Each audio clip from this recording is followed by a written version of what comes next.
Today's release day for the brand new Passila Juntu.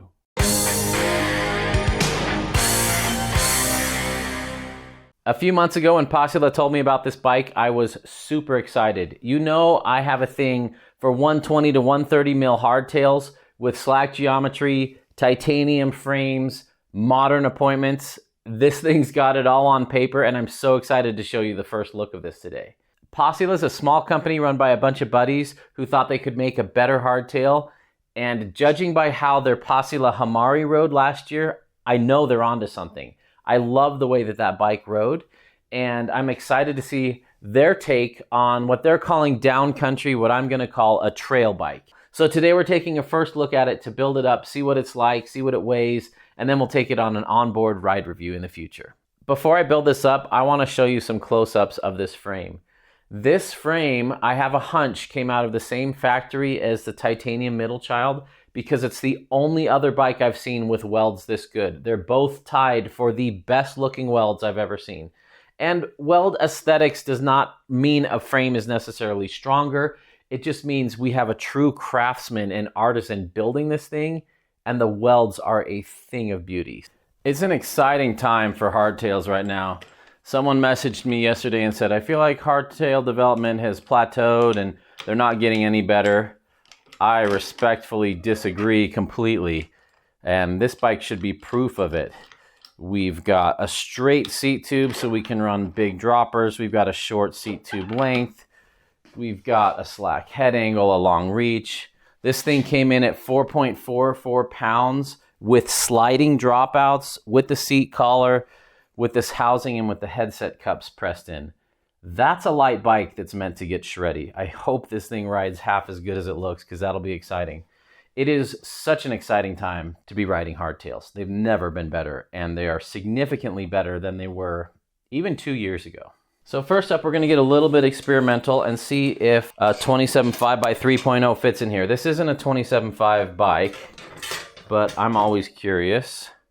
And I know a lot of you are. A lot of you love plus tires. I love plus tires on a lot of bikes. Holy cow, that fits a 3.0, no problem. That is incredible. Let me show you. How do I show that? There's probably a good 7 mil clearance in there. Hard to see on the camera, but tons of clearance in there. And plenty of clearance up above too. Wow. So that begs the question, how big of a 29er can we fit on here? I'm betting if we slide the dropouts back, we can fit a 29 by 3.0. Let's try it. 29 by 3.0 is probably my favorite wheel size for hardtails, but not always. Sometimes a 29 by 2.3 is my favorite for zippy, fast riding. But being able to fit 29 by 3.0 gives your bike a completely different feel. There aren't many bikes that'll fit 29 by 3.0. I want to be clear, Passila only approves this for 29 by 2.6, but I just want to see what'll fit in here because I'm super curious, and I think all bikes should fit 29 by 3.0 if possible.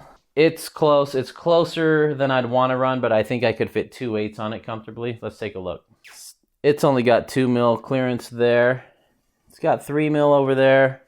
Up top at the seat stays, we've got 4 mil clearance there, 2 mil clearance there. So I mean, it's not rubbing in the stand, but it would definitely rub riding, but still, that's impressive. So you can rest assured that 29 by 2.6 will fit all day long, and you don't need to worry about that. That is awesome. Way to go, Passila. I'm gonna be putting 29 by 2.3 on this because it's meant to be a lightweight, what they're calling downcountry. It's a trail bike with slack geometry. And so I wanna keep it light, I wanna keep it zippy, I wanna make it climb well, but also descend well with that good geo. So I'm gonna go with a 29 by 2.3 front and rear. All right, this has fairly long chain stays. I'm gonna start with them in the short position because that's what I tend to favor. Every time I try out long and short chain stays, I tend to favor short on every bike, but this bike might be different, so I'm willing to try both. Now, sliding dropouts are cool. I love them. Some people are paranoid and think that they're gonna slip more, or there's more moving parts, so there's more stuff to break. I don't feel that way. Yes, there are a couple more moving parts, but there are 2 bolts that clamp something down. With all the bolts that are on a bike, having a couple more doesn't make a big difference to me. But being able to adjust your chainstay and change the nature of the bike is amazing. You'll probably either gravitate toward them slammed like I do in the shortest position, or if you're taller or you want a more stable bike that's less playful, that tracks the ground, that doesn't get bucked offline, you'll probably like them in the long position. Or if you're a taller riders get a longer front end, and it makes sense to lengthen the rear end too. And you get to choose your geo, at least on the rear center, when you have sliding dropouts. You can also run them single speed, and I think this could make a pretty rad little single speed.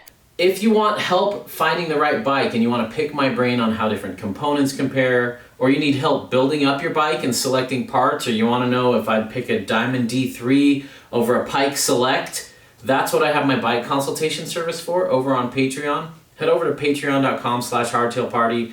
That's where I consult with people to help them find the right bike for the trails that they ride. I've ridden more modern hardtails than anyone on the planet, and I remember how they all ride, and I have notes about them, and I compare them all the time. So if you're vacillating between a couple different hardtails, you want to pick my brain on it, head over to Patreon. That's where I do that.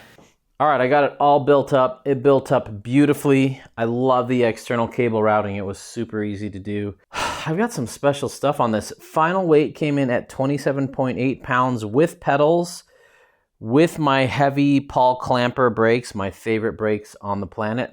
All right, we're running a 160 mil bike yoke revive mated to a 9.8 digit dropper lever. We're running the MRP Ribbon SL, super light fork, a 120 mil travel. It came in just over 4 pounds for the fork.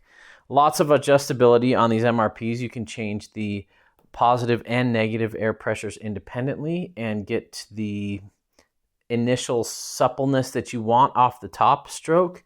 This doesn't have the ramp control cartridge on it, but it does have a slow speed compression knob up on top and rebound on the bottom. Should be just perfect for this build.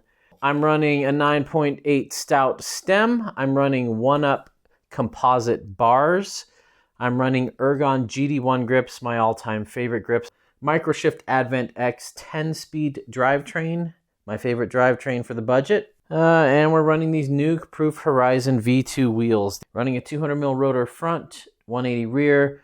I'm running Paul Clamper mechanical disc brakes with their levers as well. This thing is a beautiful build. We're running race face turbine cranks. Yeah, it's a beautiful build. It came in great. All right, let's get into a little bit more of the nerdy details about this brand new Juntu frame and talk about geometry. It comes in 2 sizes, S1 and S2. This is an S1, and it's longer than most companies' mediums. But I like that they're going by S1 and S2. Too many people think, oh, I'm a medium in everything I ride, or I'm a large in everything I ride, and they don't look at the geo numbers, and geo numbers are really important to look at when sizing. So this is the S1, the smaller of the 2 sizes. I am barely tall enough to fit on this bike. However, it's got a super short seat tube, and that means I could run a 175, 180 length seat post, and I love that. It helps me get the dropper way out of the way for being more playful and riding really steep stuff. I think all bikes should come with short seat tubes because I have short legs, and that gives me more options. So this bike can be built up as a 29er or a 27.5 plus. So on this S1, it's got a 400 mil seat tube that's super short. That means we can run really long droppers, and I love that. And no ugly gussets in here. There are 2 water bottle mounts inside the frame. That's a big front triangle. And there aren't too many other bikes you can fit 2 water bottles in the front. I think the only other one I've done that on is the Kodak Solaris Max. I think I was able to do it on that one. Head angle is 65 degrees. That's my sweet spot where I love it for all-rounder bikes. Seat tube angle is 77 degrees. That is a steep seat tube angle. You can see it just by looking at it. Nice and steep. So even though it's got this long 455 mil reach on their smallest one, which is a lot of reach, it's got that steep seat tube. So I'm going to be up on the front when I'm seated and not feel like I'm super stretched out and hunched over to reach the bars. I'm going to be a lot closer to them. I like steeper seat tube angles because my climbs are steep. They're not just like going up a fire road. They're punching up, 4-foot ledges, and being able to have a steep seat tube keeps your butt relatively where it should be over the bottom bracket on steep stuff. If you're on flatter stuff, you may not need such a steep seat tube. Everybody's different. Everybody's terrain is different. That's why we all like different things. Where I ride, I like going up steep stuff, and a steeper seat angle helps me not wheelie too much when the bike is rotated up.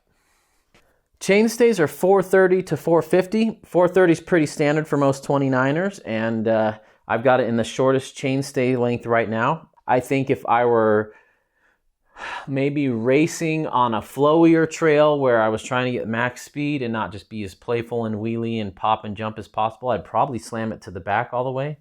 Personally, I like a reach that's longer than the chainstay, and that's no problem on this bike. It's got a long reach. And even with the chainstay maxed out at 450, I still have a 455 mil reach, which makes it feel more proportioned, and I like that. On paper, this has a huge stack measurement of 645 millimeters, and we have a 50 mil bottom bracket drop. We're seeing lower stuff on some bikes these days, but that's right in the range where you want it, especially if you're trying to decide if you want to run 29 or 27.5 wheels. This bike reminds me a ton of the Pipe Dream Sirius S5 on paper. Both short travel forks, slack, long, adjustable dropouts, but this one's titanium, which is pretty special. I haven't ridden this bike yet, but on paper, I am in love with this thing. It's got everything I want. External routing, except for the dropper, and the dropper routing exits at a nice place. It's not gonna rub your fork crown. I love that it's built for a 120 mil fork, but still has a huge stack, so the front end's not gonna feel hunched over like an XC race bike. I love that it's slack, but not too slack.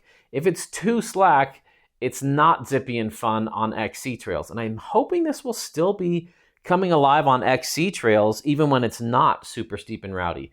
That said, a 65-degree head angle with the 120 fork can get plenty rowdy for what I need, and I'm excited to try this out.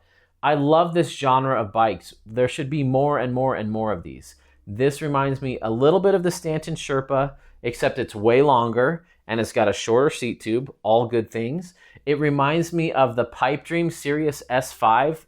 The Pipe Dream Sirius had much lower stack and was even slacker than this. So if you don't want something as slack as the Pipe Dream and you don't like that lower stack, this might be an excellent alternative for you. I love the sliding dropouts. I love that it's titanium. I love that it's a simple double diamond, clean looking hardtail, no crazy gussets everywhere. It is just a thing of beauty. And these welds are tied for first place with the RSD Titanium Middle Child for the best looking welds I've ever seen. Attention to detail and the craftsmanship that went into this is second to none. I love that Passila is built by a company of guys who love riding. It's not their full-time job yet, but the company's growing. Their Hamari that I tested rode really, really well. And these smaller companies can get rowdy on the geometry and go way wilder than what the Treks and the Specialized of the worlds can do, and it pays off. And a lot of these bikes out of smaller companies like these are years ahead of what we're seeing on the mainstream. Now, that could be good, it could be bad. I like the more modern stuff. I like the longer front end. I like having to get over the front more when I ride. And I love this genre of 120 to 130 mil hardtails that are light, zippy, but have aggressive geometry when the trail gets rowdy. I cannot wait to get some dirt on these tires. If you enjoyed this, give this video a thumbs up. Make sure you subscribe. You guys know what time it is. There's a party in the mountains, and you're invited.